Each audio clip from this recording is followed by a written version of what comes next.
বাবা please don't. কেন করতেছো? তোমরা বলছো আমাকে বিয়ে করতে, আমি বিয়েটা করছি।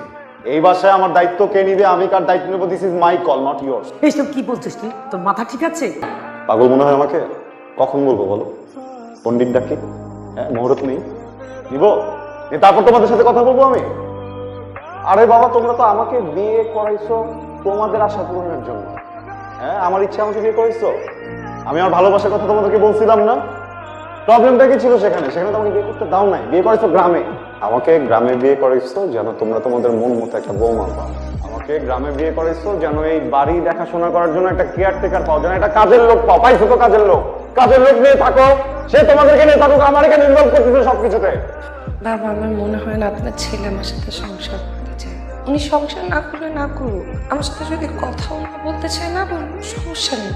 কিন্তু বিয়ের পরে যখন অন্য আর একটা মেয়ের সাথে মেলামেশা করবে বাবা, তখন তো আমার কষ্ট হয়। আমি গ্রামের মেয়ে, মধ্যবিত্ত পরিবারের মেয়ে, আমি মূর্খ না বাবা, আমার বিবেক আছে। চোখের সামনে এত কিছু দেখি কি নিজেকে কন্ট্রোলে রাখা যায় বাবা? হ্যালো মিস্টার প্রধান। হ্যালো মিসেস প্রধান, মাশাআল্লাহ অনেক সুন্দর। আমাদেরকে না জানিয়ে বিয়ে করে ফেললেন। ব্যাপারটা একটু অন্যরকম। আমাদের দুই ফ্যামিলি বসে হঠাৎ করে ফেলেছে। নিজের ওয়াইফকে সবার থেকে লুকিয়ে রাখার চেষ্টা করছেন। রোহান পার্টিতে আসবে বললেও পারতে, এতগুলো কল দিলাম পিক করলে না যে? Ahana, meet my wife. এই গেও ভুট্টার জন্য তুমি আমার ফোন পিক করনি? সিরিয়াসলি রোহান, কোথা থেকে যে নিয়ে এসেছো? শোনো, একটা কথা বলি, আগেও বলেছি, গাধা পিটিয়ে না মানুষ করা যায় না। ওর সাথে থাকতে থাকতে তুমি ওর মতো হয়ে যাবে। যা বলেছি কথাগুলো শোনো। অহনা প্লিজ, একটা পার্টিতে আছি তো, এখন এসব নিয়ে কথা না বলি।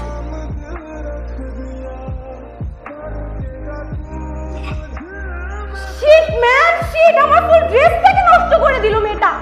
গ্রামের আনকালচার মেয়ে কোথাকার। তুমি জানো আমার ড্রেসের প্রাইস কত? জানবে কিভাবে? এসেছো তো গ্রাম থেকে, গেও খ্যাত। কি কি বলবো, ফার্স্টে তো আমার বয়ফ্রেন্ডটাকে নিয়ে নিলে, এখন তো আবার আমার বয়ফ্রেন্ডের সাথে থাকো। এখন কি থেকেও শান্তি হয় না? আমার ড্রেসটা নষ্ট করে দিলে। আচ্ছা, এই গেও ভূতটাকে কে এলো করছে এই পার্টিতে? এত ক্লাসি একটা পার্টিতে গেও ভূত কোথাকার?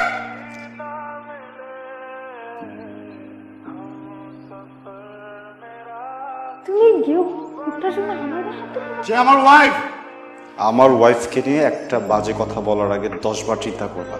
কতবার বুঝাবো তোমাকে? তোমার সাথে যখন আমার বাইরে দেখা হয়েছে ওই দিনও তোমাকে বুঝিয়ে বলেছি, না আমি এখন ম্যারিড। ওয়াইফ গ্রাম থেকে আসুক, শহর থেকে আসুক, বিদেশ থেকে আসুক, আমি ওকে পছন্দ করি অপছন্দ করি, শি ইজ মাই ওয়াইফ। তারপর আমাকে বারবার ফোন দিই, প্রত্যেকটা রাতে তুমি আমাকে ফোন দাও। এই মানুষটা তোমার ফোন থেকে কষ্ট পায়। আমি সব কিছু দেখে কিন্তু কিছু বলতে পারি না। কিভাবে না করবো তোমাকে? আর কি বলছিলে একটু আগে, এই পার্টিতে ওকে কে ঢুকতে দিয়েছে, তাই না? হ্যাঁ, একটাবার নিজেকে জিজ্ঞেস করো, এই পার্টিতে তুমি কি করছো? তোমাকে কে ঢুকতে দিয়েছে?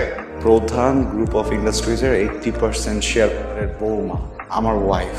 সে যদি এই পার্টিতে ঢুকতে না পারে তাহলে কি 5% শেয়ার হোল্ডারের মেয়ে পার্টি করবে?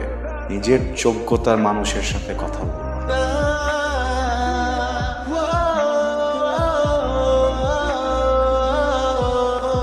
কি করছিলেন আপনি? সরি। না না না, don't be sorry please. Sorry কেন বলছেন? সরি বলছেন কেন? ডোন্ট। আপনার সরি বলাতে আপনি যা করছেন সেটা চেঞ্জ হবে। ফার্স্ট দিন থেকে বলতেছি আপনাকে, আপনারা আমার ভিতরে যে সম্পর্কটা, একটা শুধু খাতা কলমে হাজব্যান্ড ওয়াইফের সম্পর্ক আর কিছু না। আমি আপনাকে পছন্দ করি না। আমি আপনাকে নিজের ইচ্ছে বিয়ে করি নাই, আমার ফ্যামিলি জোর করে বিয়ে করেছে। আপনি কেন কথাটা বুঝছেন না? বলি নাই যে আপনি আমার কথা বুঝবেন। কেন জিতেছেন ভাই আপনি আমাকে? আর কথা বলেন না। কি পার্টিতে আমি আপনার হয়ে কথা বলছি, এই জন্য এরকম মনে হয়েছে আপনার যে ইউ শুড টাচ মি? হ্যাঁ, আপনি জানেন যে যে মেয়েটাকে টাচ করছি বেশি আমার ফার্স্ট লাভ, ভালোবাসি আমি। আপনার জন্য আজকে আমার গায়ে হাত দিচ্ছি। আপনি কি কল্পনা করতে পারেন আমার ভিতর দিয়ে কি কি যাচ্ছে? আরে ভাই, এই যে বিছানায় আপনি শুয়ে থাকেন না আমার পাশে, এখানে তো আপনার থাকার কথা ছিল না। এটা তো আপনার জায়গাই না, এটা তো ওর জায়গা। আমি তোকে বিয়ে করতে চাইছি, আমি তো আপনাকে বিয়ে করতে চাই নাই। আমার ফ্যামিলি জোর করে আমাকে আপনার সাথে বিয়ে দিচ্ছে। আমি বারবার করে বলছি যে আমি ওকে ভালোবাসি, আমি ওখানে বিয়ে করতে চাই না, তারপর জোর করে আমার ফ্যামিলি আপনার সাথে বিয়ে দিচ্ছে। আপনি জোর করেন না। আমার লাইফের বড় দুইটা ভুল কি জানেন? আজকে আপনার মাথায় স্পর্শ করা, তার থেকেও বড় ভুল কি জানেন? আপনার মতো একটা অমানুষকে বিয়ে করা। আমি গ্রামের মেয়ে, এই জন্য আমাকে আপনার ভালো লাগে না। আমি গ্রামের মেয়ে, আপনি ভেবেছেন হয়তো আপনার থেকে আমি কোনো অংশে পড়াশোনায় কম। গার্ল একটু বের হয়ে কখনো এই ওয়াইফ সম্পর্কে খোঁজ নেওয়ার চেষ্টা করেছেন আপনি? আমি কে, কোথা থেকে আসছি? আমি আপনার স্ত্রী। আমার কতটা কষ্ট হয় আর একটু ভাবেন তো। গার্লফ্রেন্ড